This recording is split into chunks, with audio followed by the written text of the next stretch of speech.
Mechanical keyboards are all over YouTube. There is so much hype regarding like your switches and your keycaps and your layout and your RGB. And I'm thinking, no, man, not mechanical, minimalist.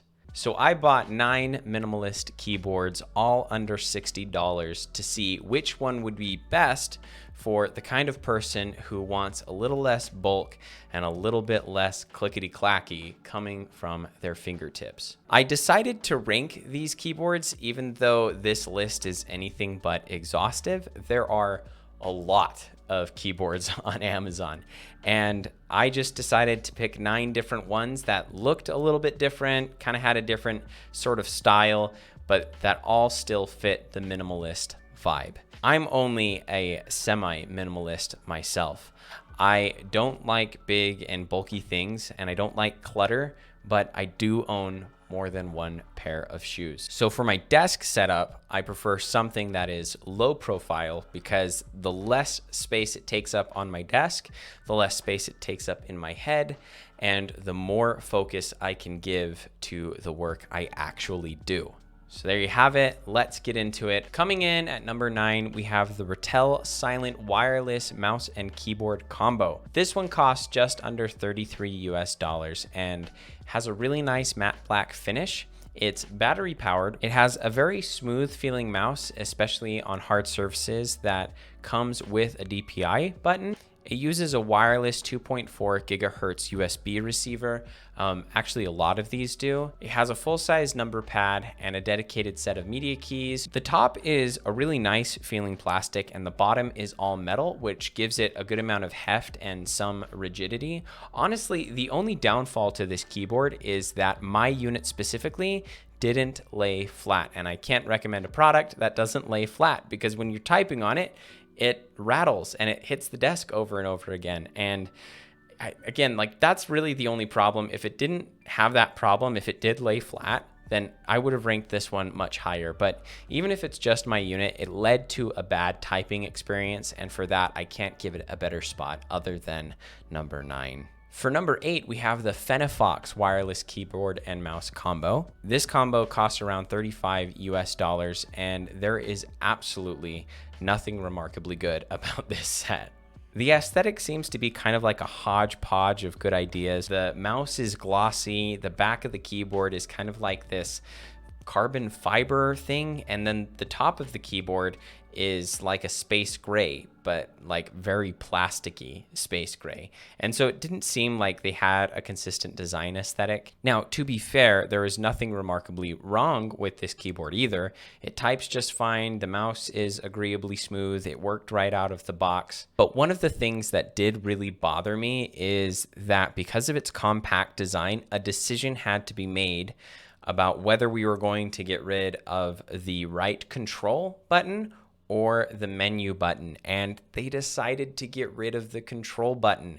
And I use the control button all the time to send emails and post comments and things like that, and I find the right control button very useful. So I would have preferred if they got rid of the menu button instead, but they kept that. Overall, this keyboard kind of just feels like a cheap one you would get in sort of like a off-the-shelf desktop bundle, right? It's not great, it's not bad, it just is like a keyboard. At number 7, we have the Joy Access wireless keyboard. This set comes in just under $24. And although it doesn't have a mouse, it is an upgrade in every other way to the FENIFOX compact keyboard. The aesthetic is consistent, it's better built, and it's a lot better to type on.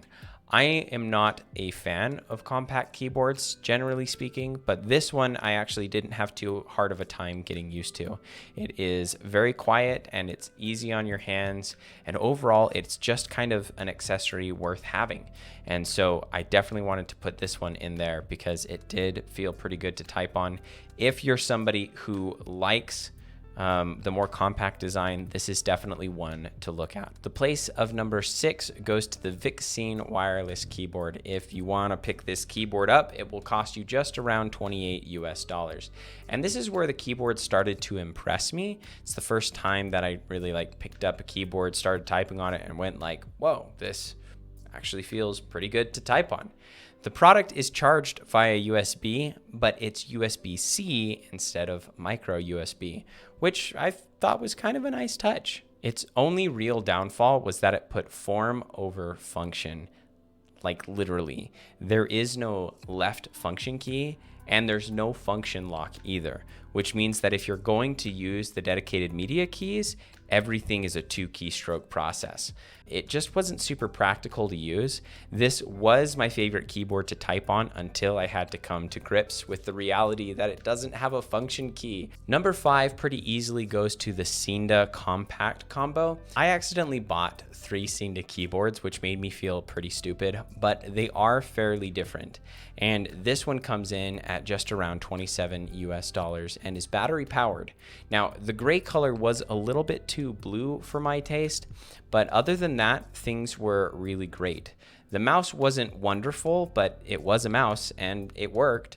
The battery compartments were kind of poorly designed and hard to access.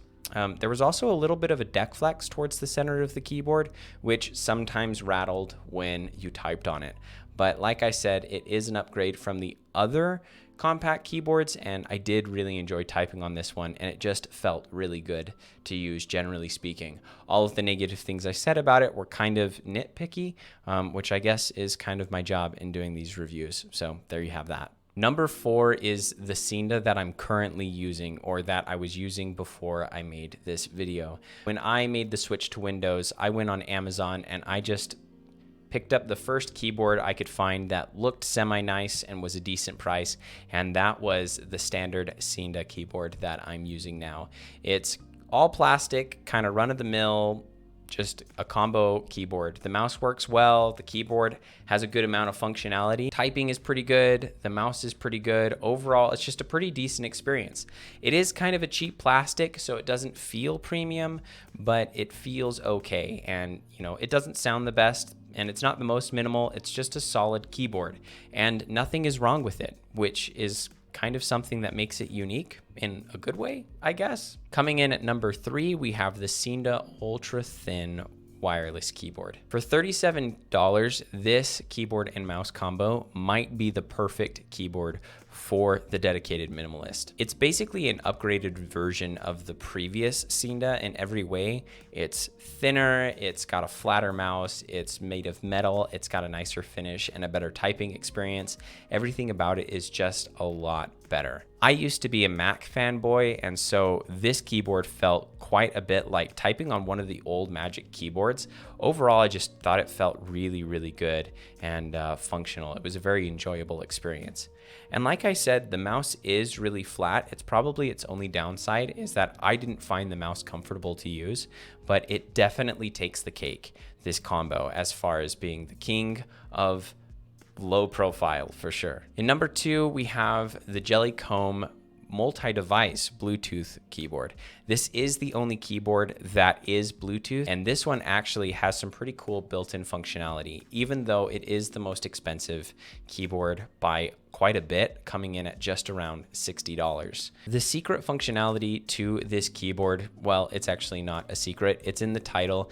You can connect up to 3 devices with this keyboard, which means that you can switch between tasks on different devices with just a couple of buttons. It does have a 2.4 gigahertz receiver and then 2 Bluetooth channels. And so I think this one would be totally perfect for the work buff. I have never needed to switch between 3 devices without having to move my keyboard before. But if you're doing that kind of thing, you must be doing some serious work. And so this one's really great for performance buffs who are just trying to like get a bunch of crap done on a bunch of different devices with maybe multiple workflows or something like that. The typing experience was really good. The mouse was actually the same as the original SEENDA one, and so it works really, really well. Overall, it's just a really good experience, and if you like that built-in functionality, this is a really good keyboard to have. And for number 1, we have the ARTECK wireless keyboard and mouse combo. If you spend the $25.50 US to get this keyboard, you're looking at only 2 flaws. Number 1, the mouse is a little bit wider where it reaches kind of the base of your palm, and I really don't like that. And number 2 is that the branding on the keyboard and the mouse are totally unnecessary. I think it looks tacky. It's not the best aesthetic, but that is pretty much it as far as flaws with this keyboard. It had the best typing experience, no rattle, really low keys. The keys were stable. It was a great experience typing on. The mouse traveled super smoothly. Everything about this keyboard was just a really, really good deal. And so I would say that this one has to come in at number 1. It's one of the cheapest keyboards, but it is definitely the best value that you can get out of this keyboard. Now, I should put this caveat in here that the top 3 of these keyboards were really, really close in terms of their performance. And so if you're kind of like feeling that you kind of want number 3 or number 2 instead of number 1, definitely go ahead and purchase that, because all of these are a very similar typing experience and you're going to have a really good experience with literally any of these products. I just think that the overall performance, minimalist design, everything is just kind of wrapped up really well into this ARTECK one. And if it weren't for that branding and the kind of chunky mouse, this probably would be the perfect minimalist keyboard. It is the right balance of just about everything. And so I definitely would recommend that as the top keyboard. You'll have to let me know which one you think looks the best in the comments below. Also, I did a full review on the Jellycomb keyboard, which was our number 2 slot, which you can check out on my channel if that's something that interests you. Thank you so much for watching, and we'll see you in the next video.